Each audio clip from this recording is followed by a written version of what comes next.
Hi, my name is Caleb, and I decided to do chapter 13 on Nehemiah for my discussion post.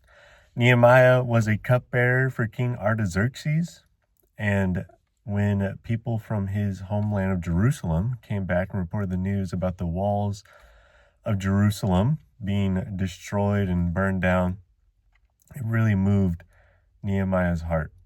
And I think in my life, I have felt a similar call as Nehemiah as I currently work in ministry and know that there is a world out there that is hurting, that needs more leadership, that needs more guidance.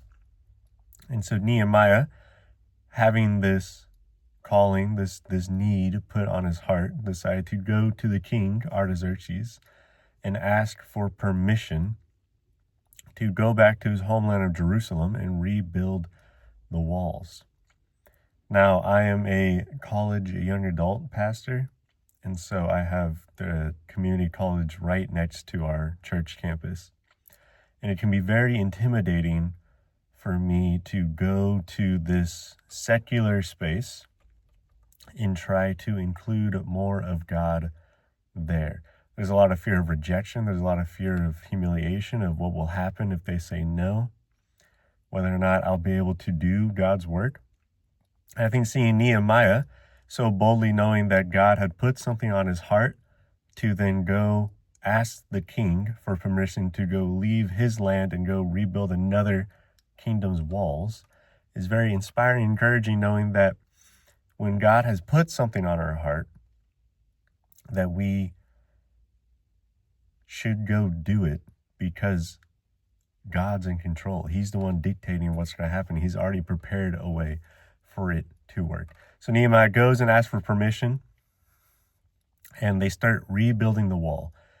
And I think this was very inspiring of the people that were rebuilding the wall had to have a sword in one hand and bricks in the other to build the wall. They had to protect themselves and have bricks to build. They were both the builders and the protectors.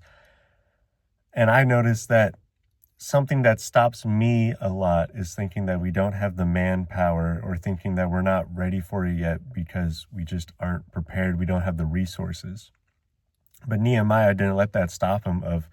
There was a limited amount of people. They didn't have enough for a whole army or a building team. And so their building team was their army, and their army was their building team. And so Nehemiah just made it happen regardless of the resources that they had. Because again, God had said, you need to go do it. And so Nehemiah made it happen. Not only that, but then he had the people rebuild in front of their own houses.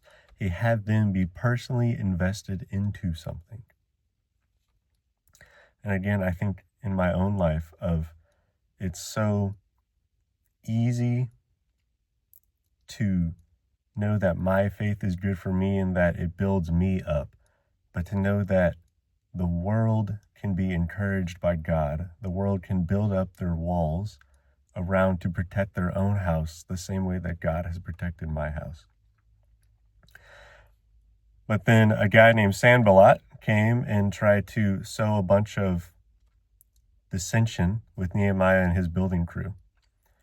And again, I feel like I've faced a lot of people that want to bring ideas down, to want to be realists, I guess, cynics, and kind of pour water on what I feel like God is trying to do and move in my life.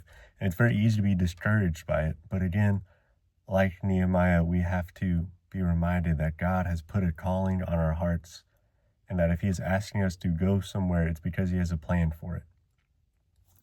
One of the quotes by author Ed Henson at the end of the chapter, which was the very last thing that he said, "What you leave behind will tell people what you really were all about." I think that was so striking and profound to me, because then it made me wonder about the question, am I building a legacy that he told us to ask ourselves? Am I building something that people will see what I was really about? Or am I building something that will say, this is really what I was about, and not, oh, like he said he was about this, but not really. And I think the only way that we can match those two up perfectly is if we have the confidence and the obedience to follow into where God is calling us. And so currently, I believe I am building a legacy.